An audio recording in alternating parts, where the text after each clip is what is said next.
Selamat siang, pada kesempatan ini kami dari kelompok 10 akan mempresentasikan tugas etika hukum TISI tentang 6 kejahatan di media sosial dan dampaknya bagi individu, negara, dan masyarakat. Namun sebelum itu, perkenalkan nama saya Yuta Putra Kamirsa dengan NIM 2110041 jurusan Sistem Informasi. Saya Yusuf Rona dengan NIM 21110059. Oke, selanjutnya kami akan menjelaskan dulu. Untuk di slide yang kedua ini, di sini ada pengertian media sosial. Media sosial merupakan salah satu elektronik yang mempengaruhi pola hidup manusia atau masyarakat. Dengan adanya media sosial, seorang bisa mendapatkan dampak positif dan serta negatif. Kemajuan teknologi digital juga membawa risiko ancaman kejahatan dunia maya yang kemudian muncul istilah kejahatan cyber. Kejahatan media sosial meningkat di masa pandemi COVID-19, membuat para masyarakat harus kehilangan aspek kehidupannya. Untuk kasus kejahatan media sosial yang pertama di sini adalah penipu identitas atau identity theft. Nah, dari kejahatan ini ada 3 dampak, yaitu dampak bagi individu, dampak bagi negara, dan dampak bagi masyarakat.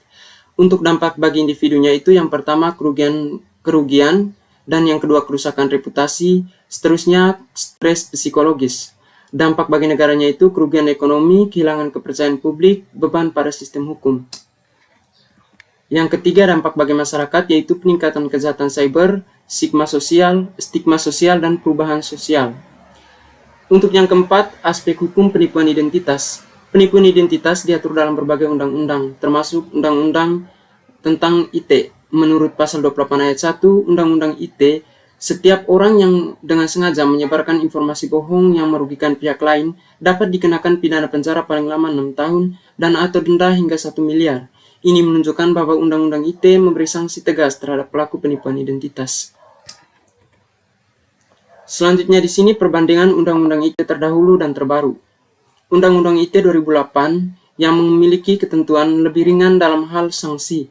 Misalnya pasal 45 ayat 1 mengatur hukuman maksimal 6 tahun penjara untuk pencemaran nama baik.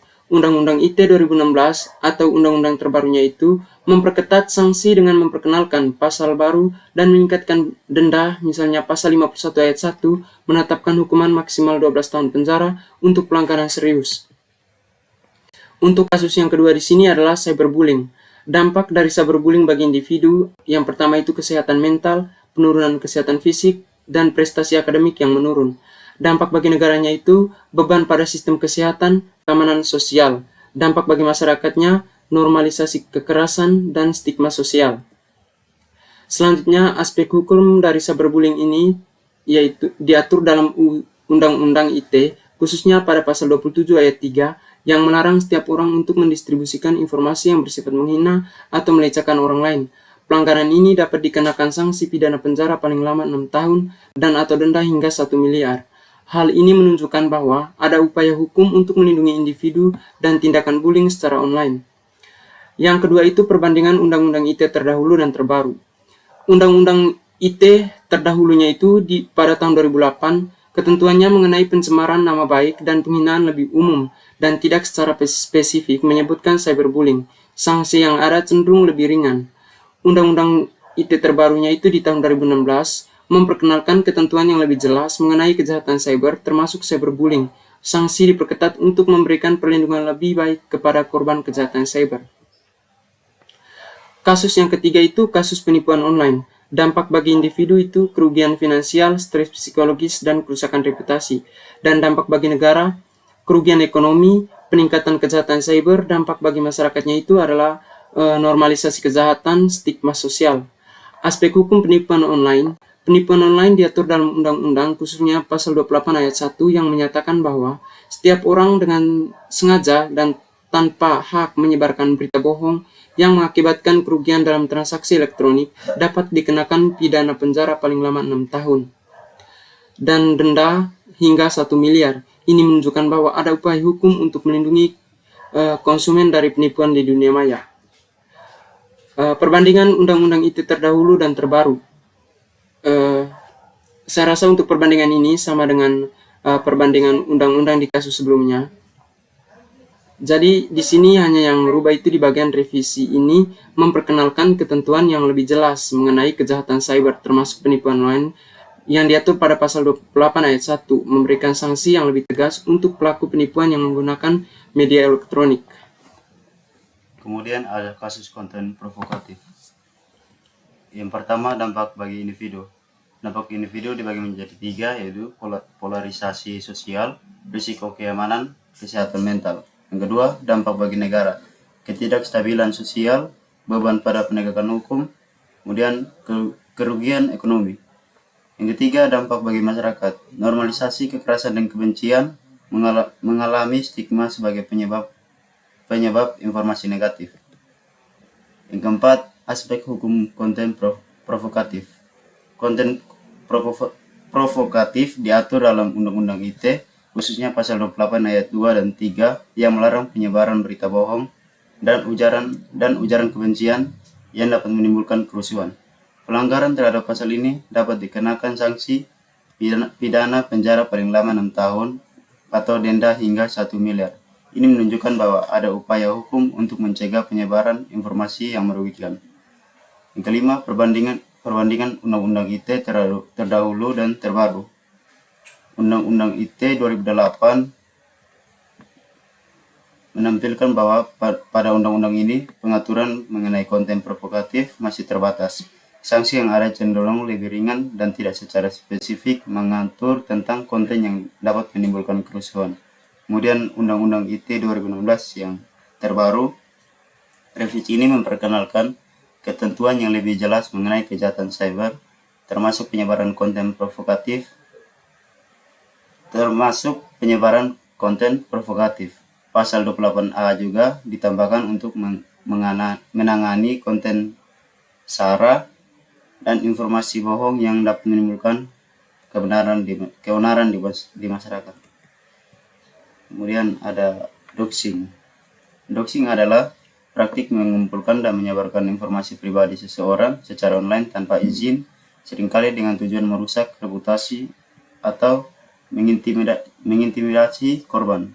Dampak doxing yaitu bagi individu terdapat kehilangan privasi, dampak psikologis, kemudian kerusakan reputasi.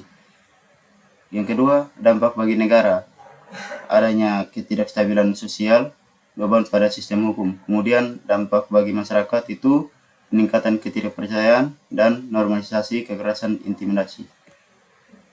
Dampak hukum doxing. Aspek hukum doxing. Di Indonesia, doxing dapat dianggap sebagai pelanggaran hukum berdasarkan Undang-Undang ITE. Pasal 27 ayat 3 menyatakan bahwa setiap orang yang dengan sengaja menyebarkan informasi yang bersifat menghina atau melecehkan orang lain dapat dikenakan sanksi pidana penjara paling lama 6 tahun atau denda hingga 1 miliar. Ini menunjukkan bahwa ada upaya hukum untuk melindungi individu dari praktik doxing. Yang kelima, perbandingan Undang-Undang ITE terdahulu dan terbaru. Terdapat pada Undang-Undang ITE tahun 2008 menampilkan bahwa pada undang-undang ini pengaturan mengenai pelanggaran privasi masih terbatas. Sanksi yang ada cenderung lebih ringan dan tidak secara spesifik menyebutkan praktik doxing. Kemudian versi terbarunya di tahun 2016, revisi ini memperkenalkan ketentuan yang lebih jelas mengenai kejahatan cyber, termasuk doxing. Pasal 28A juga ditambahkan untuk menangani penyebaran informasi pribadi yang merugikan. SIM swap adalah kejahatan di mana pelaku mengambil alih nomor ponsel korban dengan mengganti kartu SIM. Dampak bagi SIM swap, yang pertama dampak individunya, kerugian finansial, kehilangan privasi, dan stres psikologis. Yang kedua, dampak bagi negara yaitu adanya peningkatan kejahatan cyber dan kerugian ekonomi. Yang ketiga, dampak bagi masyarakat itu normalisasi kejahatan digital, ketidakpercayaan terhadap pelayanan digital. Aspek hukum SIM swap yang diatur pada Undang-Undang ITE dan Kitab Undang-Undang Hukum Pidana atau KUHP berdasarkan penelitian dasar hukum yang dapat digunakan untuk menjerat pelaku SIM swap mencakup pasal 363 KUHP mengatur tentang pencurian. Dan juga terdapat pada pasal 263 KUHP, itu mengatur tentang pemalsuan dokumen. Kemudian pasal 30 Undang-Undang ITE mengatur tentang larangan akses tanpa hak terhadap sistem elektronik. Pasal 46 juga mengatakan bahwa mengatur tentang sanksi pidana bagi pelanggaran yang dilakukan melalui media elektronik. Yang kelima, perbandingan Undang-Undang ITE terdahulu dan terbaru. Yang pada tahun 2008, Undang-Undang ini pengaturan mengenai tindak pidana cyber masih terbatas. Sanksi yang ada cenderung lebih ringan dan tidak secara spesifik menyebutkan praktik SIM swap. Dan di tahun 2016 yang terbarunya memperkenalkan ketentuan yang lebih jelas mengenai kejahatan cyber.